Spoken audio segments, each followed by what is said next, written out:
শুরুতে আমরা বিশাল সাইলো নামের বাংকার দেখতে পাই, যেটাতে রয়েছে 144 লেভেলস, যেটাকে ফ্লোরও বলা হয়। এখানে 10,000 মানুষ বসবাস করে, কারণ পৃথিবী এখন আর বাসযোগ্য না। পরমাণু হামলা হয়েছে বা হাওয়া বিষাক্ত হয়েছে তা আমরা পরে জানতে পারবো, তবে মানুষরা এখন বাংকারে বসবাস করে। এই বাংকারে থাকা 10,000 সব মানুষই আলাদা আলাদা কাজ করে। সাইলোর কিছু ফ্লোরে খাদ্য চাষ হয় এবং কিছু ফ্লোরে পশু পাখি পালন করা হয়। এদের কাছে ডাক্তার আছে, ইঞ্জিনিয়ার আছে, মানে পুরো একটা দুনিয়া যেখানে জীবনযাপন করার জন্য সব কিছু আছে। এই সাইলোর একদম নিচের ফ্লোরে একটা বড় জেনারেটর আছে, যেটা পুরো সাইলোতে বিদ্যুৎ সরবরাহ করে সাইলোকে আলোকিত করে রাখে। এই জেনারেটর সোলার এনার্জি বা ফিউলে চলে না, বরং স্টিম পাওয়ার বা বাষ্প শক্তিতে চলে। এখন এই স্টিম আসে কোথা থেকে তা আমরা ধীরে ধীরে জানতে পারবো। সাইলোতে থাকা প্রত্যেক মানুষের নিজেদের পরিবার রয়েছে, ঘর রয়েছে এবং চাকরিও রয়েছে। এই সাইলো অনেক গভীর হলেও এখানে কোনো লিফট নেই, তাই সবার থেকে সিঁড়ির সাহায্যে ওঠানামা করতে হয়। সাইলোতে থাকা বেশিরভাগ মানুষ মানব ইতিহাস সম্পর্কে বেশি কিছু জানে না। এটাতে অনুমান করা যায় যে তারা এটাও জানে না রাতে আকাশে যে তারা চমকায় সেটাকে তারা বলে। সবাই শুধু জানে সাইলো তাদের দুনিয়া, আর এখানে তাদের বেঁচে থাকতে হবে। পৃথিবীর কি হয়েছে বা আগে পৃথিবী কেমন ছিল এ ব্যাপারে তাদের কোনো জ্ঞান নেই। এত মানুষকে কন্ট্রোল করার জন্য এখানে একটা সিস্টেম রয়েছে, একটা চেইন অফ কমান্ড। সাইলোতে আলাদা আলাদা ডিপার্টমেন্ট আছে, অর্থাৎ আইটি, ইঞ্জিনিয়ারিং, মেডিকেল, ফুড ইত্যাদি, যেমন আমাদের পৃথিবীতে রয়েছে। এখানে একজন মেয়রও থাকে। মেয়র ছাড়াও এখানে শ্যারিফ রয়েছে, যেন সে পরিস্থিতি নিয়ন্ত্রণ করতে পারে। এছাড়াও শ্যারিফের সাথে ডেপুটিও রয়েছে, যারা নিজ নিজ ফ্লোরে পাহারা দেয়, মানুষদের উপর নজর রাখে। কিন্তু এখানের সব মানুষকে কন্ট্রোল করার জন্য একটা ফোর্স রয়েছে, যাকে জুডিশিয়াল বলা হয়। এক কথায় তারা সাইলোর সেনাবাহিনী, যারা শুধু কঠিন পরিস্থিতিতে সামনে আসে। সাইলোতে টাকার কিছু কনসেপ্ট আছে, কিছু নিয়মও। একটা নিয়ম তো এই যে সেই জিনিসকে নিজের সাথে রাখা যাবে না যেটা পুরনো পৃথিবীর জিনিস, অর্থাৎ যেটা অনেক আগের মানুষরা বানিয়েছে। এই ধ্বংসাবশেষ সংরক্ষণ করার জন্য কঠোর শাস্তি পাওয়া যায়। দ্বিতীয় নিয়ম হচ্ছে, কেউ যদি বলে সে বাইরে যাবে তাহলে তাকে মৃত্যুদণ্ড দেওয়া হয়। একটা স্যুট পরিয়ে তাকে বাইরে পাঠিয়ে দেওয়া হয়, যেখানের বিষাক্ত বাতাস তাকে মেরে ফেলবে। সাইলোর উপরে তলার ক্যাফেটেরিয়াতে একটা বড় স্ক্রিন রয়েছে, যেখান থেকে বাইরের দুনিয়া দেখা যায়। একটা ধ্বংসপ্রাপ্ত শুষ্ক নির্জন দুনিয়া। এখানে কেউ চাইলেই সন্তান ধারণ করতে পারবে না। এটার জন্য জুডিশিয়াল, অর্থাৎ যারা এখানকার সরকার, তাদের থেকে অনুমতি নিতে হয়। সো আশা করি সাইলো সম্পর্কে এ পর্যন্ত তোমাদের অনেক কিছু জানা হয়ে গিয়েছে। বাকি ইনফরমেশন আমরা গল্পের মধ্যে দিয়ে জানতে পারবো। আজকের দিনটা সাইলোর বাকি দিনগুলোর মতোই স্বাভাবিক ছিল। আমরা শেরিফ হলস্টেনকে দেখতে পাই। সকাল হয়ে গিয়েছে। হলস্টেন নিজেকে তৈরি করে। সে একটা ফুলদানিকে নিজের ঘরে থাকা একটা আয়নার সামনে রেখে দেয়। এরপর সে একটা এয়ারভ্যানের বেল্টকে টাইট করে দেয়। প্রথম এই সব কিছু সাধারণ মনে হলেও এই ছোট পয়েন্টগুলো খুব গুরুত্বপূর্ণ। যাই হোক, হলস্টেন অনেক সময় ধরে সাইলোর শেরিফ রয়েছে। সে তার ডিউটি ভালোভাবে পালন করে, সবাই তার সম্মান করে, তার কথা শোনে। তৈরি হওয়ার পর সে ক্যাফেটেরিয়ার দিকে যেতে থাকে, যেটাতে আমরা সাইলোর বেসিক একটা নকশা দেখতে পাই। প্রত্যেক ফ্লোরে কিছু না কিছু রয়েছে। হলস্টেনকে দেখে আজ বিভ্রান্ত মনে হচ্ছিল, যেন তার মনে অনেক প্রশ্ন ঘুরপাক খাচ্ছে। ক্যাফেটেরিয়ার সেই স্ক্রিনের সামনে সে দাঁড়িয়ে থাকে, যেখান থেকে বাইরের পৃথিবী দেখা যাচ্ছিল। সে শুধু বাইরে দেখে রয়েছিল। নাস্তা করার পর সে তার অফিসে পৌঁছায়, যেটা সাইলোর পুলিশ স্টেশন। এখানে আমরা পরিচিত হই ডেপুটি স্যাম মার্নসের সঙ্গে। স্যাম একজন ভালো ডেপুটি আর হলস্টেনের ভালো বন্ধু। অফিসে যেতেই হলস্টেন নিজের বেস খুলে ফেলে, আর সেটা একটা নোটের উপর রেখে দেয়। এরপর সে সেল নাম্বার 3-এ নিজেকে বন্দি করে নেয়। এই সেল আসলে সেই লোকদের জন্য বানানো হয়েছে যাদের মৃত্যুদণ্ড দেওয়া হবে, অর্থাৎ যাদের সাইলোর বাইরে বের করে দেওয়া হবে। এই সেল থেকে বাইরের দৃশ্য দেখা যায়। স্যাম যখন দেখে হলস্টেন নিজেকে বন্দি করেছে, তখন সে জিজ্ঞেস করে, তুমি এটা কি করছো? হলস্টেন বলে, আমার তার কথা শোনা উচিত ছিল। স্যাম তাকে অনুরোধ করে বলে, তোমার মাথায় যে কথাটা আসছে সেটা বলো না। আসলে যদি কেউ বলে আই গন আউটসাইড, তখন নিয়ম অনুযায়ী সে তার মৃত্যুর সিদ্ধান্ত নিয়ে নিয়েছে। আর শেরিফ হলস্টেন বলে দেয় সে বাইরে যাবে। এটা শুনে স্যাম থেকে খুবই খারাপ লাগে। এখানে হলস্টেনের সাথে কি হয়েছে, সে বাইরে কেন মরার জন্য যেতে চায়, এই সব কিছু সে তার বন্ধু স্যামকে বলতে শুরু করে। আর আমরা 3 বছর আগের ফ্ল্যাশব্যাক দেখতে পাই, যেখানে আমরা হলস্টেন এবং তার ওয়াইফ অ্যালিসনকে দেখতে পাই। অ্যালিসন আইটি ডিপার্টমেন্টে কাজ করত। এখন সাইলোতে আইটি তো আছে, কিন্তু এখানের কম্পিউটার এত বেশি অ্যাডভান্স না, শুধু বেসিক কাজ করা যায়। যাই হোক, আজ সকালে অ্যালিসন একটা সুখবর পায়। আসলে এখানে বিবাহিত যারা বাচ্চা ধারণ করতে চায়, তারা এই রিকোয়েস্ট জুডিশিয়ালকে পাঠিয়ে দেয়। মনে রাখতে হবে, যখনই কথা জুডিশিয়ালের আসে তখন বুঝে নিতে হবে তারা সাইলোর সবচেয়ে শক্তিশালী লোক, যারা সাইলোর প্রতিটি গুরুত্বপূর্ণ সিদ্ধান্ত নেয়। জুডিশিয়াল একটা লটারির ব্যবস্থা করে, যেখানে যাদের নাম আসবে তাদের অনুমতি দেওয়া হয় যে তারা তাদের বাচ্চা ধারণ করতে পারবে। কেউ যেন নিয়ম ভঙ্গ না করে, তাই প্রতিটি মহিলার পেটে একটা বার্থ কন্ট্রোল ডিভাইস রেখে দেওয়া হয়। এখন যেহেতু লটারিতে অ্যালিসনের নাম এসেছে, তাই তারা ডাক্তারের কাছে যায়। ডাক্তার তার পেটের ডিভাইস সরিয়ে দেয়। তবে ডাক্তার যখন এটা করছিল তখন মাঝখানে একটা কাপড় ছিল, এখানে যারা বাচ্চা ধারণ করার অনুমতি পায় তাদের কাছে মাত্র 1 বছর সময় থাকে। 1 বছরে যদি মহিলা গর্ভবতী না হয় তাহলে সে সুযোগ হাতছাড়া করে ফেলে। অ্যালিসন ও ডাক্তারের কথা শুনে আমরা জানতে পারি অ্যালিসন আগেও 2বার চেষ্টা করেছে, কিন্তু কিছু হয়নি। এটা শেষবার, কারণ এটার পর অ্যালিসনের এত বয়স হয়ে যাবে যে সে বাচ্চা ধারণ করতে পারবে না। দিন যেতে থাকে, কিন্তু রেজাল্ট নেগেটিভ আসছিল, যেটাতে দুজনেই চিন্তিত হয়ে পড়ে। এরই মাঝে আমরা আইটি ডিপার্টমেন্টের হেড বার্নার্ড হল্যান্ডকে দেখতে পাই, যে কিনা একটু কঠোর, তবে সেও বাকিদের মতো ওয়ার্কার। তাদের উপরে যারা আছে তারা জুডিশিয়াল, কিন্তু জুডিশিয়ালের উপরে কেউ আছে কিনা তা এখনো জানা যায় না। যাই হোক, অ্যালিসন বাকিদের মতো ছিল না। তার মাথায় এখানের সব নিয়মগুলো নিয়ে সবসময় অনেক প্রশ্ন ঘুরপাক খায়। তাই সে একটা আর্টিকেল লিখে, যেটা বার্নার্ড থেকে পছন্দ হয় না, আর সে ফাইলটি ডিলিট করে দেয়। এমনিতেও অ্যালিসনের মতো যারা প্রশ্ন তুলে তাদের কেউ পছন্দ করে না। সাইলোতে থাকা মানুষদের ব্রেন ওয়াশ করা হয়েছে, আর এটা হবে না কেন? কারণ এরা সবাই অনেক বছর ধরে এখানে থাকছে। 140 বছর আগে এখানে একটা বিদ্রোহ হয়েছিল। সে বিদ্রোহের পর কেউ আর মাথা তুলেনি। যাই হোক, 208 দিন হয়ে যায়। অ্যালিসনের কাছে গর্ভধারণ করার মাত্র 157 দিন বাকি আছে। এরপর আমরা পরিচিত হই এখানকার মেয়র রুথ জেন্সের সঙ্গে, যে কিনা অনেক সময় ধরে সাইলোর মেয়র হিসেবে আছে। মেয়র জেন্স মানুষদের খেয়াল রাখা ও সঠিক সিদ্ধান্ত নেওয়ার জন্য পরিচিত, তবে সেও জুডিশিয়ালদের জবাব দেয়। অনেক বছর ধরে সবকিছু ঠিকঠাক চলছে, তাই কাউকে মৃত্যুদণ্ড দেওয়া হয়নি। এই জন্যই বাইরে যে ক্যামেরা লাগানো হয়েছে বা অন্যান্য জায়গা থেকে বাইরের যে দৃশ্য দেখা যায় সেটা এখন ময়লা হয়ে গিয়েছে। আর স্বাভাবিকভাবে বাইরে যদি কেউ যায় তাহলে সে আগে ওই ক্যামেরাটা পরিষ্কার করে দেয়। যদিও তাদের উপর কোনো জোর করা হয় না, তবু বেশিরভাগ সময় তারা ক্যামেরা আগে পরিষ্কার করে দেয়, যেন মাটির নিচে থাকা মানুষগুলো বাইরের অবস্থা সম্পর্কে জানতে পারে। এখানে একজন মহিলা আছে যার নাম গ্লোরিয়া।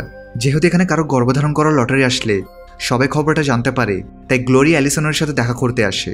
কিন্তু হলস্টেন থেকে গ্লোরিয়ার উপর বিশ্বাস ছিল না, কারণ এক ব্যক্তিকে ধোঁকা দেওয়ার কারণে গ্লোরিয়াকে শাস্তি দেওয়া হয়েছিল। যাই হোক, অ্যালিসন থেকে তার উপর বিশ্বাস করতেই হয়, তাই সে তার সাথে দেখা করতে চলে যায়। কথা বলার আগে গ্লোরিয়া পানি ছেড়ে দেয়, হয়তো কেউ শুনতে না পাওয়ার জন্য। আসলে গ্লোরিয়ার পুরোপুরি বিশ্বাস ছিল তাদের সবার কথা আগে মনিটর করা হয়। এছাড়াও জুডিশিয়ালের ইচ্ছাকৃতভাবে অ্যালিসনকে বাচ্চা ধারণ করা থেকে আটকাচ্ছে। তার কাছে একটা প্রমাণ আছে। সে বলে, তুমি ইঞ্জিনিয়ারিংয়ে যেও, যেখানে তুমি জর্জ উইলকেনের সাথে দেখা করিও, তখন আশা করি তুমি কিছু প্রমাণ পেয়ে যাবে। অ্যালিসন এই কথাগুলি গিয়ে হলস্টেনকে বলে, কারণ 3 বছরের চেষ্টা করার পরেও কেন সে গর্ভধারণ করতে পারছে না। যেহেতু হলস্টেন সালোর কিছু নিয়মকানুনের উপর পুরোপুরি যুক্ত ছিল, তাই সে বলে তাদের প্রতিবেশীতে আবেদন করেছিল, এরপর তাদের বাচ্চা তো হয়েছে, তাই এরা জুডিশিয়ালকে দায় দিতে পারবে না। যাই হোক, গ্লোরিয়ার কথাই অ্যালিসন দেখা করতে চাই জর্জের সাথে। জর্জ একজন সফটওয়্যার ইঞ্জিনিয়ার। জর্জ বলে সে কিছু পেয়েছে, একটা ধ্বংসাবশেষ, যেটা সে লুকিয়ে রেখেছে। আসলে এটা একটা হার্ড ড্রাইভ, যেটা সে ক্র্যাক করার চেষ্টা করছে, তবে সে বারবার ব্যর্থ হচ্ছে। সে কিছু মানুষদের সাহায্য নিয়েছে, তবে কোনো কাজ হয়নি। অ্যালিসন অনেক দক্ষ ছিল, তাই জর্জ থেকে মনে হচ্ছে অ্যালিসন এটা করতে পারবে। অ্যালিসন চেষ্টা করে, যদিও আজ সাইলোতে একটা বিশেষ দিন উদযাপন করা হচ্ছে, কিন্তু অ্যালিসন সেগুলো ইগনোর করে এই হার্ড ড্রাইভ ওপেন করার কাজে লেগে পড়ে। অনেক চেষ্টা করার পর ফাইনালি সে হার্ড ড্রাইভে থাকা ফাইলগুলো ওপেন করতে সক্ষম হয়। ফাইল খুলতেই সেখানে স্যালোর একটি ম্যাপ দেখা যায়। যেহেতু স্যালোতে অ্যাডভান্স কম্পিউটার নেই, তাই তাদের জন্য এই ফাইলটা অনেক আলাদা ছিল। এগুলো 3D ইমেজ ছিল। এইসব কিছু দেখে অ্যালিসন ভয় পেয়ে যায়, কারণ এগুলো নিয়মের বিরুদ্ধে। এমন কিছু দেখা বা এমন কিছুর উপর কাজ করা সোজা মৃত্যুর মুখে যাওয়ার মতো। তাই সে এই ফাইলকে নষ্ট করার পরামর্শ দিয়ে সে ফাইলকে ওপেন ছেড়েই সেখান থেকে উঠে চলে যায়। সে যাওয়ার পর জর্জ দেখে হার্ড ড্রাইভের মধ্যে হাজারো ফাইল রয়েছে, সেখানে যে কোনো কিছু থাকতে পারে। আজকে স্যালোতে যে বিশেষ দিন উদযাপন করা হচ্ছে সেটাকে ফ্রিডম ডে বলে। মেয়র রুথের স্পিচে আমরা জানতে পারি যে মানুষেরা স্যালো বানিয়েছে তাদের দ্য ফাউন্ডার বলে। যাই হোক, সে হার্ড ড্রাইভের ফাইলগুলো দেখার পরে অ্যালিসনের চিন্তাভাবনা অনেক পরিবর্তন আসে। এখন তো তার থেকে সন্দেহ হচ্ছে যে তার বাচ্চা না আসা এটা জুডিশিয়ালদের পরিকল্পনা। বলতে বলতে 1 বছর পূর্ণ হয়ে যায়, আর অ্যালিসনের স্বপ্ন স্বপ্নই থেকে যায়। তবে একদিন অ্যালিসন নিচের ফ্লোরে জর্জের সাথে দেখা করে। দুজনে সেই ফাইলগুলো দেখতে থাকে, যার ভেতরে তারা এমন এক ফুটেজ পায় যেটা দেখে তাদের হুশ উড়ে যায়। সেখানে কাউকে বাইরে পাঠানোর একটা ভিডিও ফুটেজ ছিল, অর্থাৎ তাকে মৃত্যুদণ্ড দেওয়া হয়েছে। অদ্ভুত ব্যাপার হচ্ছে, সেই ভিডিওতে দেখা যাচ্ছিল বাহিরের দুনিয়া সবুজ শ্যামল, আকাশ নীল, চারপাশে গাছপালা। এগুলো দেখে অ্যালিসন থেকে বিশ্বাস হয়ে যায় তাদের থেকে অনেক কিছু লুকানো হচ্ছে। এরপর সে ঘরে আসে। হলস্টেন অ্যালিসনের পরিবর্তন লক্ষ্য করেছে, কিন্তু অ্যালিসন এখনও তাকে কিছু বলেনি। এর পরের দিন সে কাজে যায়নি, বরং ঘরেই রয়ে যায়, কারণ সে একটা প্রমাণ চাই যেটা সে তার স্বামীকে দেখাতে পারে। হলস্টেন যখন তার সাথে দেখা করতে তার অফিসে যায়, তখন সে সেখানে ছিল না। তাই সে ঘরে এসে দেখে অ্যালিসন টেনশন করছিল। সে বলে, এই জায়গার উপর আমার সন্দেহ অনেক আগে থেকেই ছিল, তবে আমি কোনো প্রমাণ খুঁজতে চেয়েছিলাম, কারণ তুমি এমন একজন মানুষ যে সহজে কিছুতে বিশ্বাস করবে না। অ্যালিসন বলে জুডিশিয়াল আমাদের বাচ্চা ধারণ করতে দিবে না। এই বলে সে তার পেটের বার্থ কন্ট্রোল ডিভাইসটা দেখায়, যেটা সে নিজের পেট কেটে বের করেছে। অর্থাৎ তখন ডাক্তার যেগুলো করেছিল তার সবই নাটক ছিল। হলস্টেন নিজের স্ত্রীর এই অবস্থা দেখে দ্রুত ডাক্তারের কাছে ছুটে যায়, কিন্তু অ্যালিসন ক্যাফেটেরিয়ার স্ক্রিনের সামনে গিয়ে চিল্লাতে থাকে এবং সবাইকে বোঝানোর চেষ্টা করে যে আমাদের থেকে সত্যিটা লুকানো হচ্ছে। আমাদের লাগছে এখানে আমরা স্বাধীন, কিন্তু এটা সত্যি না, এগুলো শুধু দেখানোর জন্য। বাইরের দুনিয়া পুরোপুরি সুরক্ষিত। এরই মাঝে হলস্টেন ডাক্তারকে নিয়ে সেখানে পৌঁছায়। হলস্টেন তাকে এখান থেকে নিয়ে যেতে চাচ্ছিল, তবে অ্যালিসন রাজি হয় না। আর শেষে সে বলে দেয় আই গনা গো আউটসাইড। সে অনেক মানুষদের সামনে কথাটা বলেছে, আর এটা সাইলের মধ্যে অনেক বড় একটা অপরাধ। পাশাপাশি এটাকে পাপও মনে করা হয়। এখন তাকে বাইরে পাঠাতেই হবে। এই শব্দ শুনতেই হলস্টেনের মন পুরোপুরি ভেঙে পড়ে। এখন সে তার স্ত্রীকে বাঁচাতে পারবে না, তাই ডেপুটি তাকে হেফাজতে নিয়ে নেয়। সবাই অবাক যে অ্যালিসন থেকে কি হয়েছে। আচ্ছা, যদি বাইরের দুনিয়া বসবাসের উপযোগী হয় তাহলে তো ভালো। অ্যালিসন বাইরে যাচ্ছে। ছোট্ট একটা ব্রেক দিয়ে আবার মূল ভিডিওতে ফিরে যাচ্ছি। বর্তমানে বিশ্বের অন্যতম জনপ্রিয় বিশ্বস্ত অনলাইন বুকমেকার প্ল্যাটফর্মের সাথে তোমাদের পরিচয় করে দিতে চাই, যার অফিসিয়াল পার্টনার হচ্ছে সিরিয়া এবং পিএসজি। এই অ্যাপে তুমি সমস্ত লাইভ ম্যাচের ফলাফল এবং লাইভ ম্যাচ দেখতে পারবে, এমনকি তুমি স্কোর অনুমান করতে পারবে। এই অ্যাপে রয়েছে ক্র্যাশ গেম থেকে শুরু করে online salt, live match streaming এবং রিয়েল টাইম গেমিং, যেখানে তুমি আইফোন, ল্যাপটপ এমনকি বিএমডাব্লিউর মতো পুরস্কার জিততে পারো। কিন্তু সবার সেরা পছন্দ অবশ্যই চিকেন রোড। এই গেমটি খেলে সবাই দারুণ এনজয় করে, তাই যদি তুমি এখন এটি ট্রাই করে না থাকো তাহলে মিস করছো। আর সবচেয়ে ভালো বিষয় হচ্ছে নতুন ইউজাররা আমার প্রোমো কোড ব্যবহার করে সাইন আপ করলে 26,000 টাকা পর্যন্ত বোনাস এবং ফ্রি স্পিন পেতে পারে। আর যেটা টাকা তুমি চাইলে বিকাশ, রকেট, নগদ ব্যাংক এবং অন্যান্য সহজ পদ্ধতির মাধ্যমে খুব সহজেই তুলে নিতে পারো। তাহলে আর দেরি কিসের? রেজিস্ট্রেশনের জন্য পিন কমেন্টে থাকা লিঙ্কে ক্লিক করো অথবা গুগলে গিয়ে অনুসন্ধান করো, আর রেজিস্ট্রেশনের সময় প্রোমো কোড ব্যবহার করে বোনাস পাও। এটি শুধুমাত্র একটি বিজ্ঞাপন। এই ধরনের অ্যাপে আর্থিক ক্ষতির সম্ভাবনা আছে, তাই এই ধরনের অ্যাপ থেকে দূরে থেকো। মেয়র আর স্যাম ডিসকাস করে যে আমাদের একটা মিথ্যা কাহিনী বানানো উচিত অ্যালিসনকে বাঁচানোর জন্য। তবে এটা অসম্ভব, কারণ অ্যালিসন অনেক মানুষের সামনে কথাটা বলে ফেলেছে, এখন আর কিছু হবে না। তবে হলস্টেন জানতে চায়, তাই সে ইনভেস্টিগেশন শুরু করে, যেটার মধ্যে সে প্রথমে গ্লোরিয়াকে অ্যারেস্ট করে, যার সাহায্যে তারা জর্জ উইলকেনের খোঁজ পায় এবং তাকেও অ্যারেস্ট করা হয়। জর্জ বলে অ্যালিসন শুধু একবারই তার সঙ্গে দেখা করতে এসেছে। আর ওদিকে পুলিশরা জর্জের ঘরে সে হার্ড ড্রাইভটা খুঁজে পায় না, অর্থাৎ অ্যালিসনকে বাঁচানো অসম্ভব। এখন যাকে বাইরে পাঠানো হয় তাকে একটা বিশেষ স্যুট পরানো হয়, যেন বাইরের বিষাক্ত হওয়া তাকে হঠাৎ মেরে না ফেলে। লাস্টবারের মতো হলস্টেন তার সঙ্গে দেখা করে। অ্যালিসন তাকে বলে, আমি জানি তুমি আমার উপর রাগ করে আছো। আমি যদি তোমার জায়গায় থাকতাম তাহলে আমি এমনটা অনুভব করতাম, কিন্তু বিশ্বাস করো আমাদের অন্ধকারে রাখা হয়েছে। আমি যখন বাইরে যাব তখন বাইরে সব কিছু যদি ঠিকঠাক থাকে, অর্থাৎ গাছপালা, পশু পাখি, সবুজ শ্যামল পরিবেশ যদি থাকে, তাহলে আমি ক্যামেরাটাকে পরিষ্কার করে দিব, যেটাতে তুমি বুঝে নিও সাইলোতে আমাদের মিথ্যা বলা হচ্ছে। আর যদি আমি ক্যামেরাটাকে পরিষ্কার না করি তাহলে বাইরের দুনিয়া ভেতর থেকে যেমন দেখায় সেটাই। এরপরের দিন অ্যালিসনকে বাইরে পাঠানোর জন্য প্রস্তুত করা হয়, আর হলস্টেন তার শাস্তি শোনায়। সেই সময় হলস্টেন অনেক কান্না করে, কারণ সে তার জীবনের সবচেয়ে পছন্দের জিনিস হারাচ্ছে। অ্যালিসনের শেষ শব্দ হয় যে সে তার স্বামীকে অনেক ভালোবাসে। সাইলোর অনেক লোক এই দৃশ্যটা দেখার জন্য ক্যাফেটেরিয়াতে জমা হতে থাকে। অ্যালিসন খুশি খুশি বাইরে যেতে থাকে। অ্যালিসন দুইটা এক্সিট ডোর ক্রস করে যাওয়ার কারণে তখন আমরা ভেতর থেকে বাইরের দুনিয়াটা দেখতে পাই না, যে বাইরের দুনিয়া কেমন বা অ্যালিসন কি দেখেছে। তবে তার চেহারায় খুশি ছিল। আর ইন্টারেস্টিং ব্যাপার হচ্ছে সে ক্যামেরার কাছে এসে ক্যামেরাটাকে পরিষ্কার করে দেয়, যেমনটা সে বলেছিল যে বাইরের দুনিয়া ঠিকঠাক হলে সে পরিষ্কার করে দিবে। এরপর সে এগিয়ে যেতে শুরু করে, কিন্তু হঠাৎ সে লুটিয়ে পড়ে। ক্যাফেটেরিয়ায় সবার সাথে হলস্টন এই দৃশ্য দেখছিল। এভাবে অ্যালিসনের মৃত্যু হয়। সত্যিটা কি কেউ এখন জানে না। এখন এই সব কিছু হয়েছে 2 বছর কেটে যায়। হলস্টেন আজও শেরিফ, সে তার কাজ মন প্রাণ দিয়ে করে, তবে সে তার স্ত্রীকে অনেক মিস করে। একদিন ডেপুটি স্যাম হলস্টেনের কাছে একটা কেস নিয়ে আসে। সে বলে ইঞ্জিনিয়ারিংয়ে জর্জ উইলকেনের মৃত্যু হয়েছে, তবে একটা মহিলা বলছে এটা হত্যা। শেরিফ হলস্টেন লাশটাকে দেখতে নিচের লেভেলসে যায়, কিন্তু সেই মহিলাটা সেখানে ছিল না। তাই স্যাম আর শেরিফ তার সাথে দেখা করতে ইঞ্জিনিয়ারিং সেকশনে চলে যায়। আর এখানে আমরা মেইন ক্যারেক্টার জুলিয়েট নিকলসকে দেখতে পাই, যাকে আমরা জুলিয়া বলবো। জুলিয়া 13 বছর বয়সে ইঞ্জিনিয়ারিং এসেছিল। যাই হোক, বর্তমানে দেখা যায় হলস্টেন স্যামকে সবকিছু বলার পর অ্যালিসনের মতো তাকেও একটা স্যুট পরানো হয়। মেয়র রুথ তার শাস্তি শোনায়। হলস্টেনের শাস্তি দেখতে বহু মানুষ নিজেদের ডিপার্টমেন্ট থেকে যে যে জায়গায় স্ক্রিন আছে সেই জায়গাগুলোতে জড়ো হতে থাকে। এখানে জুলিয়াকে দেখা যায়, সেও হলস্টেনের মৃত্যু দেখতে এসেছে। এদিকে হলস্টেন বাইরে বের হয়ে যায়, আর সে দেখে সব দিকে সবুজ শ্যামল ছিল, আকাশ নীল, পাখি উড়ে যাচ্ছিল, সবকিছু খুব সুন্দর। তবে শেরিফ থেকে তার স্ত্রীর কথা মনে পড়ছিল। হলস্টেন খুশিতে সে ক্যামেরাটাকে পরিষ্কার করতে যায়, যেন ভেতরের মানুষেরা বাইরের দৃশ্য দেখতে পারে। আর যখনই কেউ ক্যামেরাটাকে পরিষ্কার করত, তখন সাইলোর মানুষেরা অনেক খুশি হতো।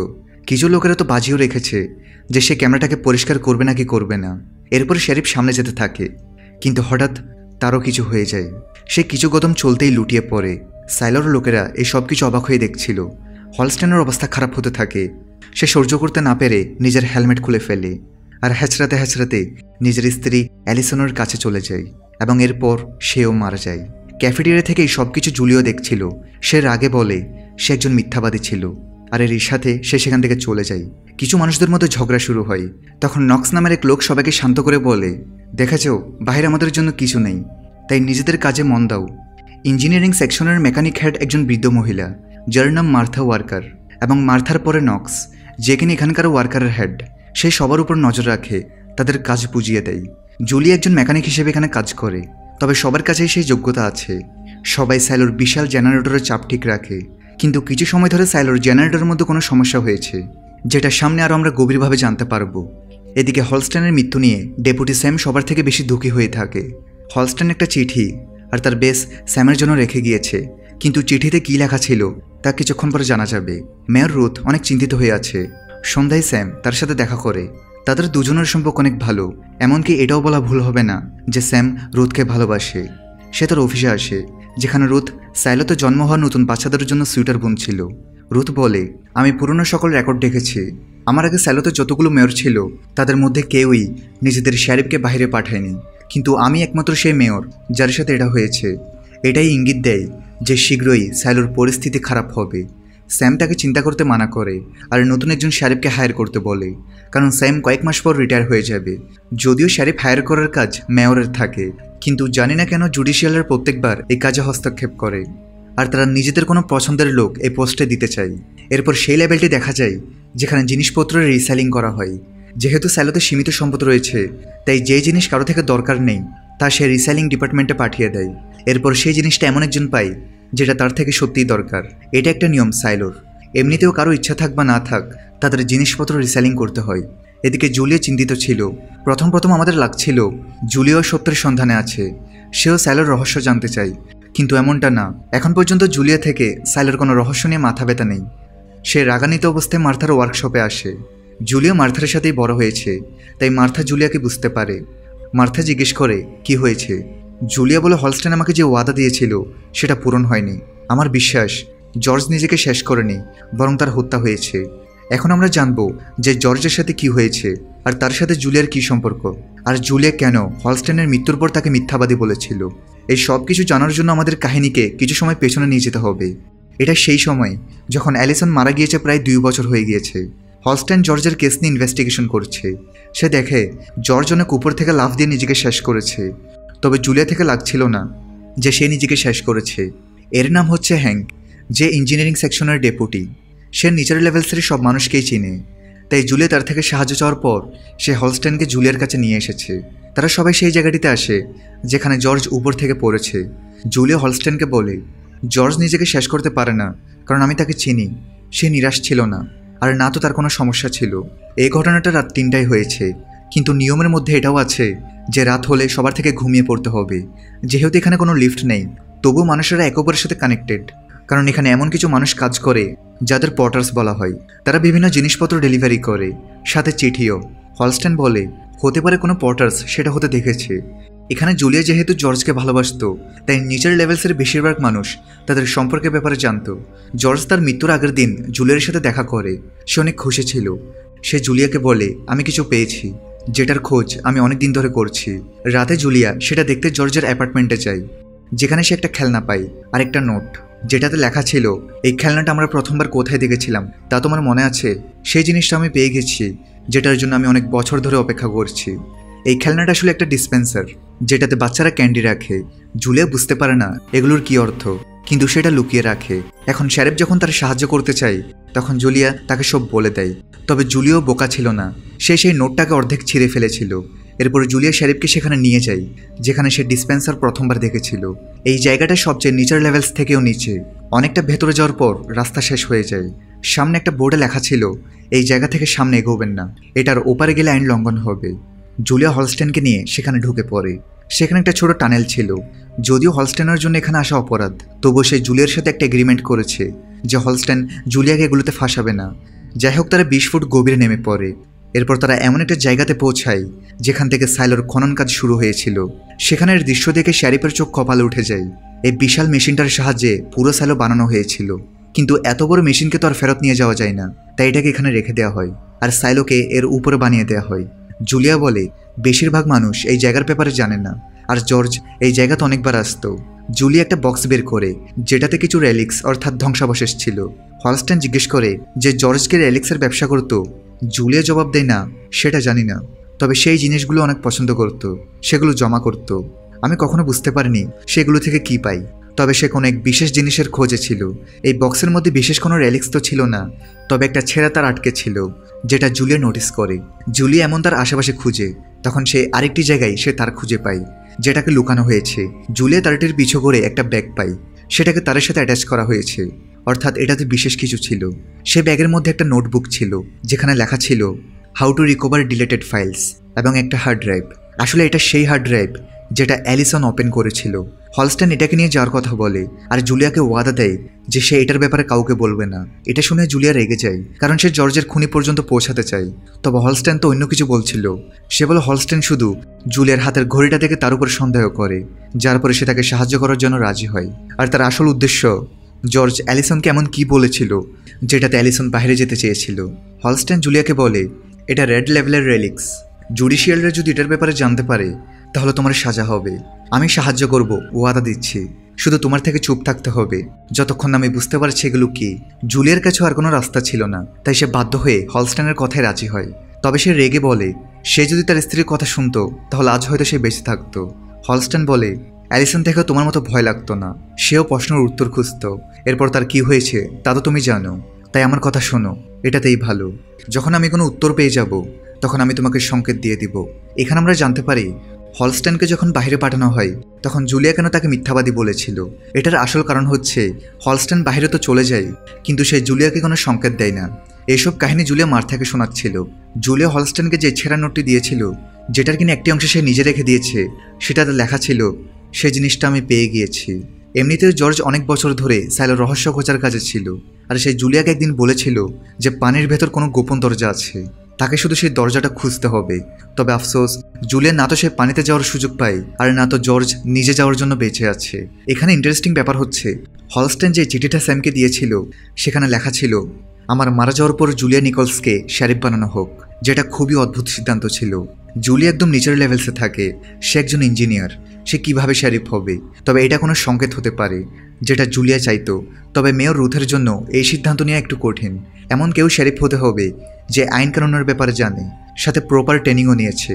এখানে অনেক ডেপুটি আছে যারা শ্যারিফ হতে পারে, কিন্তু জানি না হলস্টেন জুলিয়াকেই কেন শ্যারিফ বানাতে বলছে। এরপর দেখা যায় জুলিয়া সাইলোর একেবারে নিচের লেভেলসে চলে যায়, যেখানে সে এমন একটা স্থানে যায় যেখানে সে জর্জের সাথে থাকতো। জানা যায় জুলিয়া পানি থেকে ভয় পায়, কিন্তু সে একা নয়, বরং এই পুরো সাইলোর মানুষ অন্ধকার ও পানি দুটোকেই ভয় পায়। সবার নিচে পানি ছিল, তাই জুলিয়া একদিন সে পানিতে যাওয়ার সিদ্ধান্ত নেয়, যেন সে জানতে পারে জর্জ সেখানে কি দেখেছে। রশি বেঁধে সে অনেক নিচে তো নামে, কিন্তু তার কাছে তো সাহস ছিল না, সে মাঝপথে আটকে যায়। এর পরের দিন সকালে তার বন্ধু শার্লি তাকে ডেকে দেয়। আসলে জেনারেটরের মধ্যে কোনো একটা সমস্যা দিয়েছে, তাই জুলিয়া সেটা ঠিক করতে যায়। এখানে সাইলোর মধ্যে কারো কাছে যদি কোনো স্কিল থাকে তাহলে সে সবসময় সেটা কাউকে শেখাতে থাকে, যেন ওই স্কিল এক জেনারেশন থেকে আরেক জেনারেশন পেতে থাকে। জুলিয়ার বাবা একজন ডাক্তার, যার নাম ডাক্তার পিট। সাধারণভাবে জুলিয়া থেকে ডাক্তার হওয়ার কথা ছিল, তবে এটা হয়নি, কারণ জুলিয়ার জীবনে কিছু পরিবর্তন এসেছিল, যার কারণে সে এখানে এসে যায়। সেটা একটা আলাদা কাহিনী, যেটা আমরা পরে জানতে পারবো। যাই হোক, জুলিয়া দক্ষ ইঞ্জিনিয়ার, তাই সে তার স্কিল কাউকে শেখাতে আছে। যে শিখে তাকে শ্যাডো বলে। জুলিয়ার শ্যাডো হচ্ছে কুপার নামের একটা ছেলে। কুপার একটা ভালো ছেলে, তবে জুলিয়া কুপারকে তেমন পছন্দ করে না, আর আজ তো সে কুপারকে ঘুষিও দিয়ে দেয়। এরপর নক্স, যে মেকানিক্যালের হেড, সে জুলিয়ার সাথে কথা বলে যে জর্জ যাওয়ার পর জুলিয়ার আচরণ বদলে যাচ্ছে। জুলিয়া রেগে বলে জেনারেটরের কোনো সমস্যা হয়েছে, সেটাকে বন্ধ করে ঠিক করতে হবে, না হলে রাউটারের টুকরো টুকরো হয়ে যাবে। কিন্তু নক্স এটার জন্য মানা করে দেয়, কারণ সাইলোতে কখনো অন্ধকার হওয়া যাবে না। গত 140 বছর ধরে কোনোদিনও সাইলোতে এটা ঘটেনি।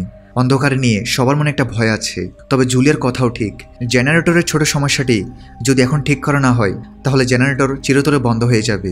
আর অবশ্যই এটি সাইলোর লাইফলাইন। যদি আলো না থাকে তাহলে কিছুই থাকবে না। 10,000 মানুষের মৃত্যু নিশ্চিত। নক্সের সাথে কথা বলার পর জুলিয়া তার মন হালকা করার জন্য মার্থা ওয়ার্কারের কাছে যায়। যদিও জুলিয়া 13 বছর থেকে মার্থার সাথে আছে, কিন্তু তাদের মধ্যে তেমন ভালোবাসা দেখা যায় না।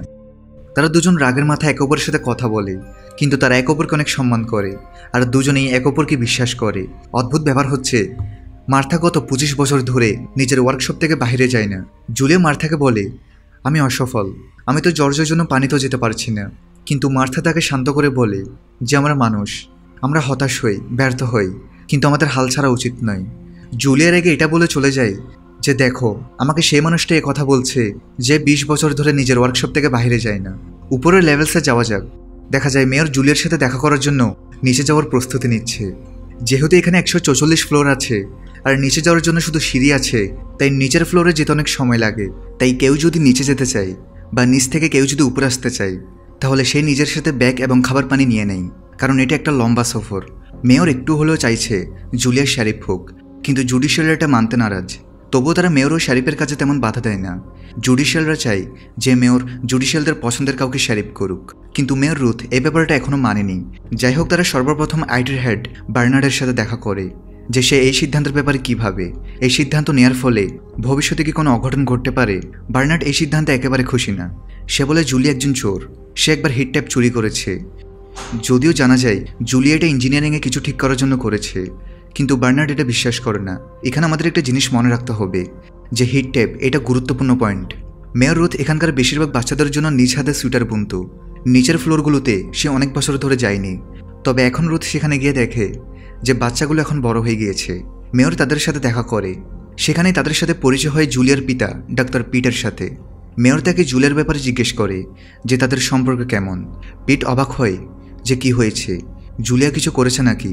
মেয়র বলে না। মেয়র বলে তাকে আমরা নতুন একটা পোস্টারের জন্য হায়ার করছি, কিন্তু আমার বিশ্বাস করতে কষ্ট হচ্ছে যে সেটা তোমার মেয়ে। তার থেকে তো ডাক্তার হওয়ার কথা ছিল, সে ইঞ্জিনিয়ারিংয়ে কিভাবে গিয়েছে। পিট বলে জুলিয়া থেকে সবসময় খারাপ জিনিস ঠিক করার শখ ছিল। 13 বছর বয়সে সে ইঞ্জিনিয়ারিং সেকশনে চলে যায়। আমি তার সাথে দেখা করার সুযোগ পাই না। এখানে আমার থেকে বাচ্চা অসুস্থ রোগীদের চিকিৎসা করতে হয়। সপ্তাহে 1-2 দিন ছুটি পাই, তাই সেদিন আমার জন্য বিশ্রাম অনেক গুরুত্বপূর্ণ। এগুলো শুনে মেয়র রুথ আর স্যাম নিচে যেতে থাকে। রাস্তায় তারা খাবারের জন্য থামে, যেখানে আমরা সাইলোর নকশা আরও ভালোভাবে দেখতে পারি যে কীভাবে এরা কিছু লেভেলে খাদ্য উৎপাদন করে।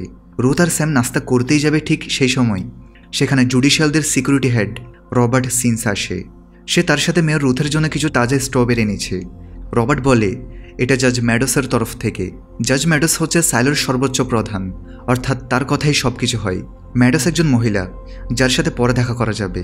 তবে এখন রবার্ট মেয়রকে এটা রাজি করানোর জন্য এসেছে যে সে জুলিয়াকে যেন শারিফ না বানায়, বরং একজন ভালো অভিজ্ঞ ব্যক্তিকে বানাক। জুডিশিয়ালদের কাছে একজন আছে যার নাম ডেপুটি পল ব্লিংস। রবার্ট বলে তার পরিবার আছে, অনেক সময় ধরে সে ডেপুটিতে আছে, তার থেকে ভালো শারিফ আর কেউ হতে পারবে না। তবে মেয়র বলে সে আগে জুলের সাথে দেখা করবে, এরপর সিদ্ধান্ত নেবে। রবার্ট সেখান থেকে চলে যায়। এরপর ফাইনালি মেয়র ইঞ্জিনিয়ারিং সেকশনে পৌঁছে যায়। সে সেখানে পৌঁছানোর পরপরই হঠাৎ মাটি কাঁপতে থাকে, কারণ জেনারেটরের সমস্যাটা বাড়ছিল। জুলি আশেপাশেই ছিল, তাই সে জেনারেটরের দিকে দ্রুত যায়। উপর থেকে মেয়র জুলিয়াকে দেখছিল। এদিকে জুলিয়া সবাইকে শান্ত হতে বলে যেন সে শুনতে পারে সমস্যাটা কোথায় হয়েছে। সে কিছু অনুভব করে আর নক্সকে বলে রাউটারের একটা ব্লেড বাঁকা হয়ে গিয়েছে, যেটা বারবার বডির সাথে বাড়ি খাচ্ছে। আমাদের এটা ঠিক করতেই হবে, না হলে রাউটারের টুকরো টুকরো হয়ে যাবে। এরপর জুলিয়া মেয়র আর ডেপুটি স্যামের সাথে দেখা করে। জুলিয়া অবাক হয় যে তাকে অ্যারেস্ট করা হচ্ছে না তো। মেয়র জুলিয়াকে শারিফ হলস্টেনের ওসিয়তটা সম্পর্কে বলে। মেয়র জানায় যে আমি আর স্যাম ছাড়া কেউই তোমাকে শারিফের পোস্টে দেখতে চায় না। এটা শুনে জুলিয়া অনেক অবাক হয় এবং বলে আমি এটার জন্য তৈরি না। সাইলোতে সবার থেকে লাগে তাদের কাছে গুরুত্বপূর্ণ, কিন্তু আমার কাছে সত্যি অনেক গুরুত্বপূর্ণ। আমার জেনারেটরের উপর নজর রাখতে হয়, সেটাকে ঠিক করতে হয়। স্যাম হলস্টেনের বেস জুলিয়াকে দিয়ে চলে যায়। তাদের চলে যাওয়ার পর জুলিয়া তার সাথে কথা বলে।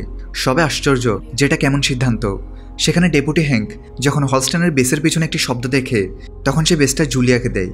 জুলিয়া যখন বেসের পেছনের অংশটা দেখে, তখন সে বুঝতে পারে হয়তো এটাই সেই সংকেত যেটার ব্যাপারে হলস্টেন তাকে বলেছিল। জুলিয়া দ্রুত মেয়র আর স্যামের কাছে গিয়ে বলে আমি আমার মন পরিবর্তন করেছি, আমি এই পোস্টটা নিব, তবে আমার একটা শর্ত আছে। মেয়র জিজ্ঞেস করে কেমন শর্ত। জুলিয়া বলে আমাকে জেনারেটর ঠিক করার অনুমতি দিতে হবে। যদি আমি সেটাকে ঠিক করে ফেলি তাহলে আমার আর কোনো টেনশন থাকবে না, কিন্তু এটা করতে আমাদের কিছু সময়ের জন্য জেনারেটর বন্ধ করতে হবে। এটা শুনে মেয়র আর স্যাম জুলিয়ার দিকে অবাক হয়ে তাকিয়ে থাকে, কারণ এর আগে কখনো জেনারেটর বন্ধ করা হয়নি। সাইলোর মানুষ থেকে 3টে জিনিসে ভয় লাগে, 1 অন্ধকার, 2 পানি, আর 3 বাইরে যাওয়া। জুলিয়া বোঝায় যে আমরা যদি জেনারেটর ঠিক না করি তাহলে 10,000 মানুষ আজীবনের জন্য অন্ধকারে আটকে যাবে। আমাদের কাছে ব্যাকআপ পাওয়ার আছে, আমরা সেটার ব্যবহার করতে পারবো। যাই হোক, রুথ থেকেও এই সিদ্ধান্ত নিতে হয়। সে বলে, ঠিক আছে, তুমি তোমার কাজ করো। জুলিয়া তার সাথীদের সাথে কথা বলে। সবাই টেনশন করেছিল যে জেনারেটর যদি ঠিক না হয় তাহলে সাইলো ধ্বংস হয়ে যাবে। এখন তারা যদি জেনারেটর রিপেয়ার করতে চায় তাহলে তাদের স্টিমসের সে প্রবাহকে বন্ধ করতে হবে বা থামাতে হবে। শার্লি সবাইকে বোঝায় যে সাইলোর ফাউন্ডার অনেক বুদ্ধিমান ছিল। তারা জানতো যে জেনারেটর কোনো না কোনো সময় নষ্ট হয়ে যাবে, তাই তারা একটা হেজ তৈরি করেছে, একটা ছোট খালি জায়গা যেটাতে আমরা কিছুক্ষণের জন্য স্টিমস থামাতে পারবো। কিন্তু বেশি স্টিমস ধরে রাখা হলে একটা বিস্ফোরণ হবে আর সব কিছু ধ্বংস হয়ে যাবে। যাই হোক, এরা প্ল্যান করে সবার প্রথমে নক্স স্টিমসের প্রেশার 50% নিয়ে আসবে। এরপর জেনারেটরকে খোলা হবে। যখন ক্রুটি শনাক্ত হবে তখন নক্স স্টিমসকে পুরোপুরি বন্ধ করে দিবে। তখন তাদের কাছে মাত্র 30 মিনিট সময় থাকবে, আর এদের সে অল্প সময়ের মধ্যেই নষ্ট পার্টসকে বের করা, সেটাকে রিপেয়ার করা এবং সেটাকে লাগাতেও হবে। ভুলের কোনো সুযোগ নেই। তাই ইঞ্জিনিয়ারিংয়ে যত মানুষ আছে তারা সবাই আজ এই কাজে লেগে থাকবে আর খুব দ্রুত কাজ করবে। সেদিন সন্ধ্যায় মেয়র রুথের কথাই পুরো সালেতে ঘোষণা করা হয় যে কিছু সময়ের জন্য জেনারেটর বন্ধ করা হচ্ছে, যার ফলে আপনাদের সবাইকে ব্যাকআপের সাহায্যে চলতে হবে। সবাই ভয় পেয়ে যায়। অনেক মানুষ ক্যাফেটেরিয়াতে জমা হয়। এখন নক্স স্টিমসকে 50% নিয়ে আসে আর সাইলোর বিদ্যুৎ বন্ধ করে দেয়। তখন ক্যাফেটেরিয়ায় যে স্ক্রিনটা লাগানো ছিল সেখানে অদ্ভুত একটা দৃশ্য সামনে আসে। এটা শুধু কয়েক সেকেন্ডের জন্যই ছিল। সেই স্ক্রিনে দেখা গিয়েছিল যে বাইরের কোনো ধ্বংস পৃথিবী নয়, বরং একটা সবুজ শ্যামল পৃথিবী দেখা যাচ্ছিল। সেখানে থাকা সবাই কিছু বুঝতে পারে না। নিচে স্টিমস বন্ধ হতেই জেনারেটরকে খোলা হয়। জুলিয়ার কথা সঠিক ছিল, রাউটারের একটা ব্লেড ব্যাকা হয়ে গিয়েছে, যেটা বাকি অংশের সাথে বাড়ি খাচ্ছে। সবাই তৈরি ছিল। এখন স্টিমকে পুরোপুরি বন্ধ করে দেওয়া হয়। স্টিমস এখন সেই হ্যাজে জমা হচ্ছিল। রাউটার বন্ধ হতেই জুলিয়ার কুপার দ্রুত উপরে গিয়ে সে ব্লেডটাকে খুলতে থাকে। তাদের সবকিছু দ্রুত করতে হবে। স্যালোতে থাকা মা বাবারা নিজেদের সন্তানদের আশ্বাস দিচ্ছিল যে আলো আবার ফিরে আসবে। মেয়র রুথ ডেপুটি স্যামের অফিসে ছিল। আমরা জানি যে স্যাম রুথকে পছন্দ করে, কিন্তু সে তার ভালোবাসার কথা প্রকাশ কখন করবে? হয়তো মরার পরে। দুজনে বাইরে এসে দেখে পুরো স্যালোতে শান্তি, কোনো শব্দ নেই। ডেপুটি স্যাম বলে, আজকের আগে কোনোদিনও স্যালোর মানুষেরা এত আতঙ্কিত ছিল না। মেয়র জিজ্ঞেস করে, তুমি যখন রিটায়ার হয়ে যাবে তখন কি করবে? স্যাম বলে, নিজের একটা দোকান খুলব যেখানে আমি স্কেচ তৈরি করব। স্যাম রুথকে জিজ্ঞেস করে, আপনি তো শীঘ্রই রিটায়ার্ড হয়ে যাবেন, তখন আপনি কি করবেন? রুথ মজা করে বলে, আমি এমন একজনের পাশে দোকান খুলব যে স্কেচ বানাই। এটা শুনে স্যাম বুঝতে পারে যে রুথও তাকে ভালোবাসে, আর দুজনেই একে অপরের কাছে আসে। নিজে সবাই জেনারেটর ঠিক করতে লেগে আছে, কিন্তু 30 মিনিটে তারা কাজটা শেষ করতে পারছে না। স্টিমস সে হ্যাজে জমা হচ্ছিল। নক্স স্টিমকে আর আটকাতে পারবে না, কারণ হ্যাজ গরম হচ্ছিল। সে জুলিয়াকে আওয়াজ দেয় যে দ্রুত নিচে নামো, আমি এটাকে আর থামাতে পারবো না। কিন্তু জুলিয়া কাজটা মাঝখান থেকে কিভাবে ছাড়বে? তাই সে কুপারকে সেখানেই থাকতে বলে নিজে নিচে নেমে সে হ্যাজের দিকে দৌড় দেয়। তার আইডিয়া ছিল পানির সাহায্যে হ্যাজকে ঠান্ডা করার চেষ্টা করা। হয়তো আইডিয়া কাজ করবে। ততক্ষণে কুপার সময় পাবে ব্লেডটাকে লাগিয়ে দিতে। তাই সে নিচে যায়, কিন্তু পেছন থেকে দরজা বন্ধ করা জরুরি, যার পরে পানির কারণে হ্যাজের টেম্পারেচার নিচে নামতে থাকে। আর কুপার ব্লেডটিকে আবার যথাস্থানে লাগিয়ে দেয়, আর নক্স জেনারেটর চালু করে দেয়। কিন্তু জুলিয়া এখনও ভেতরে আটকে ছিল। সে পানি থামাচ্ছিল না যেন হ্যাজ গরম না হয়, কিন্তু এটা করতে করতে সে নিজে ডুবে যাচ্ছিল। সবাই দ্রুত জুলিয়াকে সেখান থেকে বের করে, আর ভাগ্যক্রমে জেনারেটর এখন সম্পূর্ণ ভালো। এখন যেহেতু জুলিয়া সিদ্ধান্ত নিয়ে নিয়েছে সে ইঞ্জিনিয়ারিং থেকে উপরে ফ্লোরে চলে যাবে, যেখানে সে তার পোস্ট সামলাবে, তাই সে তার বন্ধুদের বিশেষ করে মার্থা থেকে বিদায় নেই। তবে সত্যতা ছিল জুলিয়া থেকে শেরিফ হওয়ার কোনো ইচ্ছা নেই। সে শুধু জর্জের খুনিকে খুঁজতে চায়। যাই হোক, জুলিয়ার এই সফর তাকে কোথায় নিয়ে যায় তা আমরা শীঘ্রই জানতে পারবো। এরপর দিন রুথ বার্নার্ডের সাথে দেখা করে। সর্বপ্রথম বার্নার্ডই পাওয়ার চলে যাওয়ার জন্য কমপ্লেন করে। মেয়র বলে এটা করা জরুরি ছিল, জেনারেটরের সমস্যা হয়েছে এবং জুলিয়া জেনারেটর ঠিক করেছে। কিন্তু তবুও বার্নার্ডের মনে জুলিয়ার জন্য কোনো সম্মান নেই। সে এখনও তাকে চোর বলছিল। রাতে স্যাম আর রুথ যখন কিছু কাগজে সাইন করছিল তখন হঠাৎ মেয়র রুথের কিছু হয়ে যায় এবং তার মৃত্যু হয়। মেয়রের সাথে কি হয়েছে তা আমরা সামনে জানতে পারবো। এরপর আমরা জুলিয়ার অতীত দেখতে পাই, যেখানে সে এখনও ছোট। যেখানে আমরা জানতে পারি জুলিয়ার বাবা একজন ডাক্তার ছিল এবং তার মাও। জুলিয়ার মায়ের নাম হ্যানা নিকলস। জুলিয়ার একটা ছোট ভাইও ছিল, যে ছোটবেলা থেকে অসুস্থ, আর 11 বছর বয়সে তার মৃত্যু হয়। এর কিছু মাস পর জুলিয়ার মাও মারা যায়। এসব কিছুতে জুলিয়া ভেতর থেকে ভেঙে পড়ে।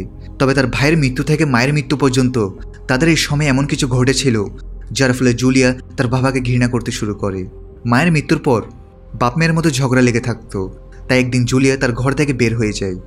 যেহেতু তার নষ্ট জিনিস ঠিক করার প্রতি শখ ছিল, তাই সে ইঞ্জিনিয়ারিংয়ে চলে যায়, যেখানে তার সাথে পরিচয় হয় মার্থা ওয়ার্কারের সাথে।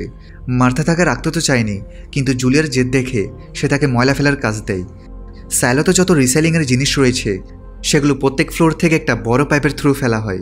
এখানে ইঞ্জিনিয়ারিংয়ে কাজ করা মানুষরা এই জিনিসগুলোকে আলাদা আলাদা করে ভাগ করে। প্রত্যেক 5 মিনিট পর পাইপ থেকে কিছু না কিছু জিনিস নিচে পড়তেই থাকে। এখান থেকে জুলিয়া তার ইঞ্জিনিয়ারিংয়ের যাত্রা শুরু করে। এখানে তার পরিচয় হয় শার্লির সাথে। পরে তাদের বন্ধুত্ব হয়ে যায়। একদিন জুলিয়ার বাবা তাকে নিতে আসে, কিন্তু জুলিয়া ফেরত যেতে চায় না। তার পিতা তাকে জোর করে না আর জিজ্ঞেস করে, মা তুমি এখানে খুশি আছো? তখন জুলিয়া কাঁদতে কাঁদতে বলে, আমি পুরো দিনে শুধু কিছু সময়ের জন্য বিশ্রাম নিতে পারি। আমি অতিরিক্ত ক্লান্ত হয়ে যাই। আমি এতটাই খুশি যে আমি মায়ের ও ভাইয়ের ব্যাপারে ভাবার সুযোগই পাই না। বর্তমানে জুলিয়া মেয়র অফিসে পৌঁছে যায়, কিন্তু সে সেখানে দেখে এখানে অলরেডি বার্নার্ড আর রবার্ট ডেপুটি স্যামের সাথে উপস্থিত, আর নিচে মেয়রের লাশ পড়েছিল। স্যাম অনেক রেগে আছে, কারণ সে জানতো যে মেয়রকে বিষ দেওয়া হয়েছে। কে দিয়েছে তা এখন জানা যায় না, কিন্তু কাল রাতে মেয়র যে ড্রিঙ্ক নিয়েছিল সেটাতে বিষ মেশানো ছিল। স্যাম রাগে পাগল হতে থাকে, কারণ সে রুথকে ভালোবাসত। কিন্তু জুলিয়াকে সেখানে দেখে স্যাম খুশি ছিল না, আর বার্নার্ডও এই সিদ্ধান্তে একমত নয়। তবে পরিস্থিতির কথা মাথায় রেখে এই মুহূর্তে একজন শ্যারিফের প্রয়োজন, তাই জুলিয়া এই পোস্ট গ্রহণ করবে। এরপর জুলিয়া শ্যারিফের অফিসে যায়, অর্থাৎ হলস্টেনের অফিসে। অফিসে কাজ করে একজন মহিলা যার নাম স্যান্ডি, যে কিনা অফিসিয়ালি হলস্টেনের অ্যাসিস্ট্যান্ট ছিল, সে এখন জুলিয়ার অ্যাসিস্ট্যান্ট হয়ে গিয়েছে। সে কিছু তেতো কথা জুলিয়াকে বলে, যেটাতে বোঝা যায় নিচের লেভেলসের মানুষদের তেমন কেউ পছন্দ করে না। কিন্তু জুলিয়া যে উদ্দেশ্যে এখানে এসেছে সেটা সে পূরণ করেই ছাড়বে, তাই তার থেকে এতে যায় আসে না। সে তার সাথে তর্ক করে যে এখন থেকে আমি তোমার বস, তাই তোমার আমার কথা শুনতে হবে। আমরা নিচে যে খাবার খাই তোমরাও তা খাও। প্রথম দিনই জুলিয়েট তার থেকে জজ উইলকেনের ফাইল চাই। এখন যেহেতু জুলিয়া শ্যারিফের চাকরি পেয়েছে, তাই সে একটা ঘরও পেয়ে যায়। সেদিন রাতে বার্নার্ড তার সাথে দেখা করতে আসে। আসলে সে তার জন্য শ্যারিফের ইউনিফর্ম এনেছে এবং তার শ্যারিফের পোস্ট কনফার্ম করছে, অর্থাৎ সাইলোর একটি বই যেটাতে হাত রেখে তাদের সব নিয়ম পালন করার শপথ করতে হয়। বার্নার্ড জুলিয়াকে বলে, আমি কখনো তোমার পক্ষে ছিলাম না, কিন্তু পরিস্থিতি দেখে এটা বাধ্যকতা। যাই হোক, এর পরের দিন জুলিয়া যখন অফিসে আসে তখন স্যান্ডি তাকে বলে জুডিশিয়ালরা জর্জের ফাইল দেওয়া থেকে মানা করেছে। সাথে তারা খবর পেয়েছে ডেপুটি স্যাম কারোর সাথে মারামারি করছে। জুলিয়া দ্রুত তার কাছে যায়, যেখানে স্যাম একজনের নাক ভেঙে দিয়েছে। জুলিয়া তাকে শান্ত করে ক্যাফেটেরিয়াতে নিয়ে যায়। স্যাম টেনশনে ছিল, রেগে ছিল রুথের মৃত্যুতে। সে ভিতর থেকে ভেঙে পড়েছে। সে জানতো অবশ্যই রুথকে কেউ বিষ দিয়েছে, তাই সে এখন যার উপরই সন্দেহ করে তাকেই জিজ্ঞাসাবাদ করে। তবে এটা করা উচিত নয়। জুলিয়া তার সাথে একটা ডিল করে। সে বলে, আমি জানি আমার শ্যারিফ হওয়াতে কেউ খুশি না, আর আমারও এতে কোনো যায় আসে না। তুমি আমার সাহায্য করো আর আমি তোমার সাহায্য করব। স্যাম তাকে জিজ্ঞেস করে যে তুমি হলস্টেনকে কি বলেছিলে, কারণ সে যখন থেকে তোমার সাথে দেখা করে তখন সে বদলে যায়। জুলিয়া বলে, আমি তো শুধু তাকে এটা বলেছিলাম যে তুমি যদি তোমার স্ত্রীর কথা শুনতে তাহলে হয়তো তোমার স্ত্রী আজ বেঁচে থাকতো। যাই হোক, প্ল্যান অনুযায়ী এখন স্যাম জুলিয়াকে সাহায্য করবে, আর জুলিয়া স্যামকে, যেন সে মেয়র রুথের হত্যাকারীকে খুঁজতে পারে। স্যাম এতে রাজি হয়, আর সে এমন একজনকে জানে যে ইল্লিগালভাবে অ্যালেক্সের ব্যবসা করে। সে একজন মহিলা ছিল। দুজনেই তার সাথে দেখা করতে যায়, কিন্তু সেই মহিলাটির স্বামী, যে ডেপুটি স্যামকে একদমই পছন্দ করতো না, সে বলে, আমার ওয়াইফ তো 2 বছর আগেই মারা গিয়েছে। তাদের দুজনের মধ্যে ঝগড়া শুরু হয়। সেখানে সে স্যামকে পাঞ্চ মেরে দেয়। জুলিয়া স্যামকে বলেছিল হলস্টেন আমাকে ওয়াদা দিয়েছে যে সে আমাকে কোনো সংকেত দিবে, তাই আমি জানি সে কিছু একটা তো জেনে গিয়েছে। এই জন্যই তো সে আমাকে তার বেস দিয়েছে, যেটার পেছনে লেখা আছে ট্রুথ, অর্থাৎ সত্য। জুলিয়া স্যামের ঘরে মেয়র রুথের একটা স্কেচ দেখতে পায়, যেটা দেখে সে বুঝতে পারে স্যাম তাকে ভালোবাসত। যেহেতু হলস্টেন মারা যাওয়ার পর তার বেশিরভাগ জিনিসপত্র রিসেলিংয়ে পাঠানো হয়েছে, তাই জুলিয়া সেখানেও যায়। তবে সে তেমন কিছু পায় না। এদিকে স্যামের সাথে দেখা করতেই জুডিশিয়ালের কর্মরত রবার্ট আসে, স্যামকে এটা বোঝানোর জন্য যে সে যেন জুলিয়াকে মিথ্যা দোষে ফাঁসিয়ে শ্যারিফ থেকে বের করে দেয়, আর তার জায়গায় জুডিশিয়ালের কোনো ভালো লোককে রাখুক। তবে স্যাম বলে, যদি হলস্টেন তাকে চুজ করে তাহলে আমি দেখতে চাই তার ভেতর কী গুণ রয়েছে। রবার্ট এতে বেশি তর্ক করে না, আর সেখান থেকে চলে যায়। সেদিন স্যাম থেকে অনেক রাত হওয়ার পরও ঘুম আসছিল না, আর হঠাৎই কেউ তার ঘরের ভিতরে ঢুকে পড়ে আর সোজা তাকে হত্যা করে দেয়। আর সেদিন রাতে জুলিয়া হলস্টেনের অ্যাপার্টমেন্টে জর্জের ফাইল পায়, যেটা হলস্টেন ভ্যান্টে লুকিয়ে রেখেছে। এখন একটা চেঞ্জ হওয়া শুরু হয়ে গিয়েছে। হয়তো সাইলোতে একটা বিদ্রোহ হবে, কে জানে, হয়তো বাইরের দুনিয়া একদমই সেফ।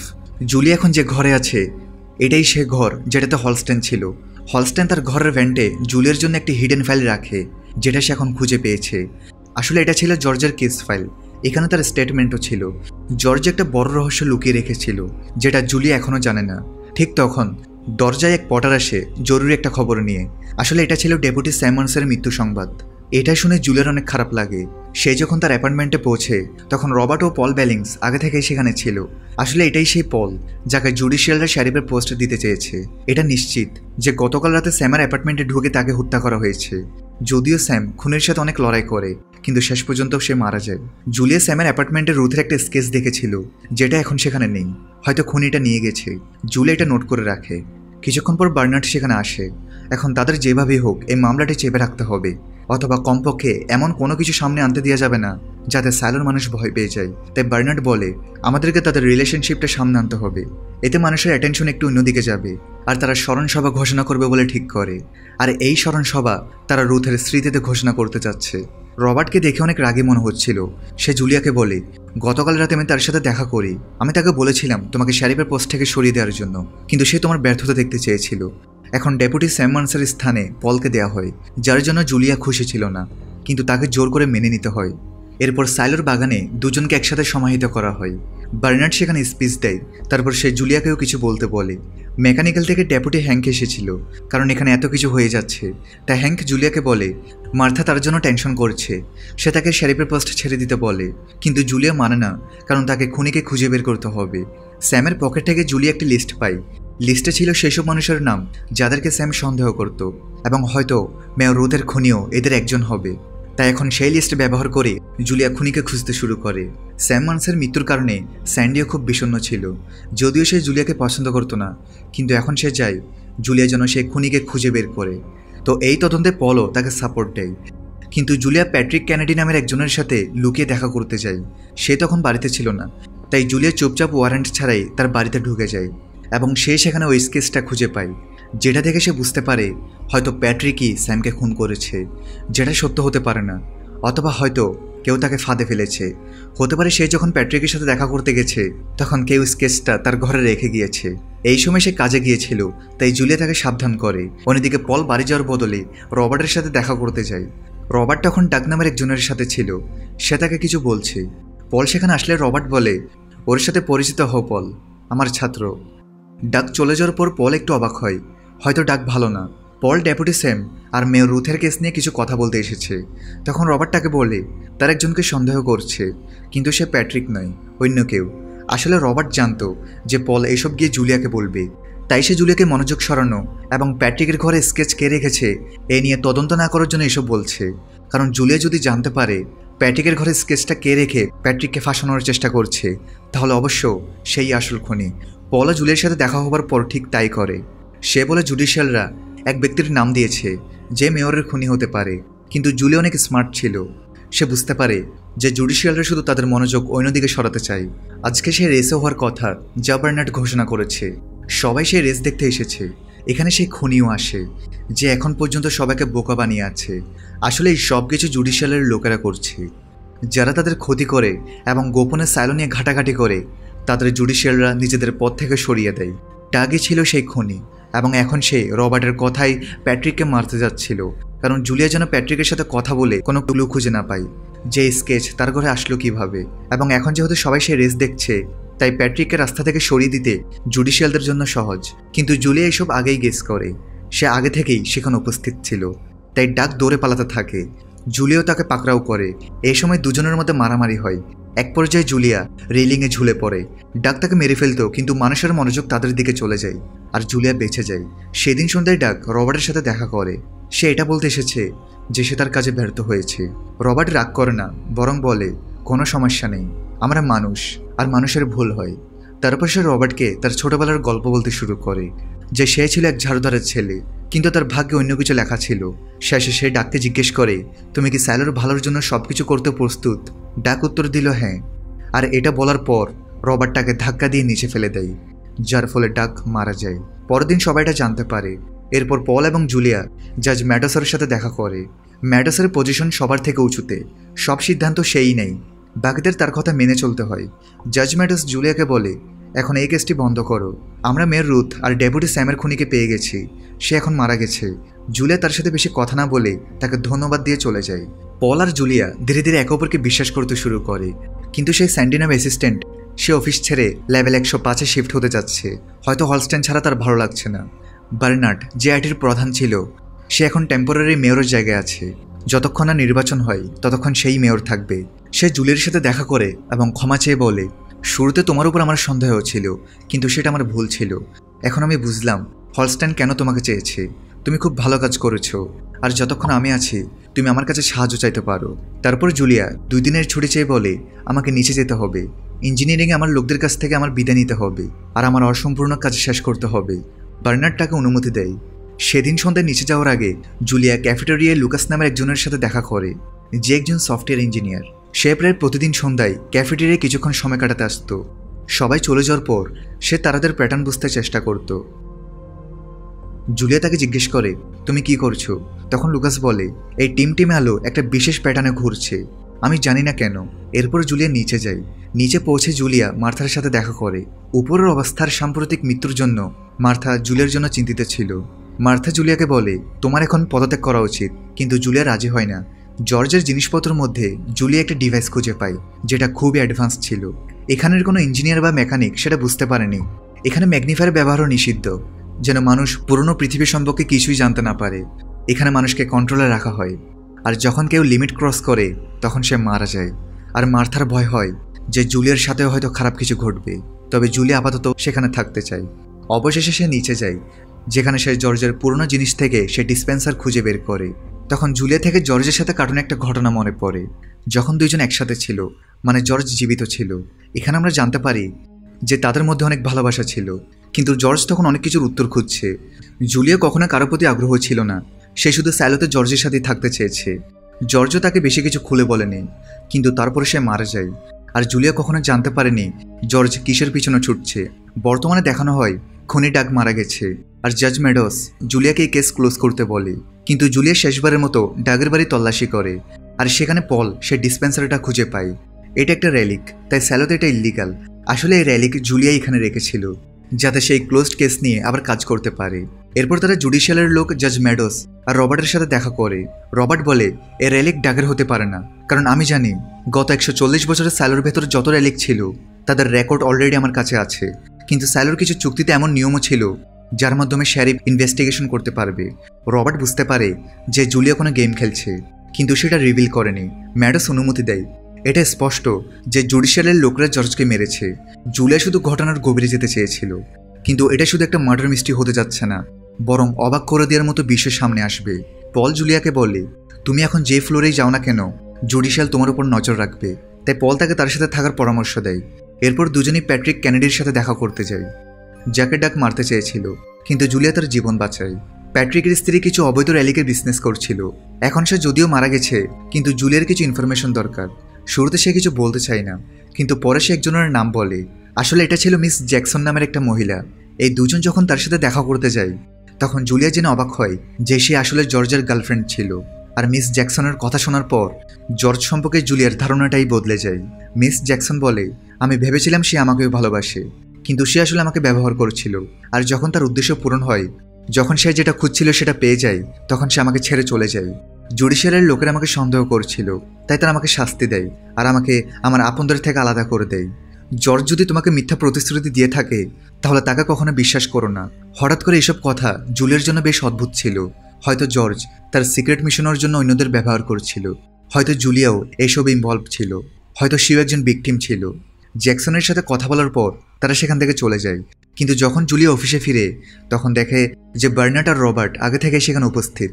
তারা সন্দেহ করেছিল যে র্যালিকটাকে ইচ্ছাকৃতভাবে সেখানে রেখেছে, কারণ রবার্ট অলরেডি রেকর্ড ডেকেছে। কিন্তু জুলিয়া চালাকি করে বার্নার্ডকে ভাবতে বাধ্য করে হয়তো ডাগি সেই রাতে জর্জের অ্যাপার্টমেন্ট থেকে সে র্যালি কিনেছে। তারপর সে জুলিয়াকে বলল, তোমার এই তদন্ত সিচুয়েশন আরও খারাপ করতে পারে, কারণ আমরা রুথ আর স্যামের মৃত্যুর কারণ অন্যভাবে বলেছি, তাই এই কেসটি ছেড়ে দাও। কিছু জিনিস না জানাই ভালো। জুলিয়া এই কথা মেনে নেয়, হয়তো এটাই ঠিক। সে রাতে মার্থা ওয়ার্কারের সাথে তার রেডিওতে কথা হয়। জুলিয়া ফিরে আসতে চায়, কিন্তু মার্থার জানা ছিল যে জুলিয়া পরে নিজেকে ব্যর্থ মনে করবে, তাই সে তাকে কিছু সময়ের জন্য বাইরে থাকার পরামর্শ দেয়। মার্থার পরামর্শ মেনে জুলিয়া সে রাতে মিস জ্যাকসনের সাথে সাক্ষাৎ করতে যায়, কারণ সে আগেরবার পুরো ঘটনা খুলে বলেনি। এবার সে বলে, আসলে ওই হার্ড ড্রাইভ আমিই তাকে দিয়েছিলাম। আমার কাছে তার আমানত আছে, যেটা তার মা তাকে দিয়েছিল, আর এটা প্রতি প্রজন্মকে দেয়া হয়। আসলে এটা ছিল একটা বই, এটা অনেক পুরনো, সাইলোর চেয়েও পুরনো।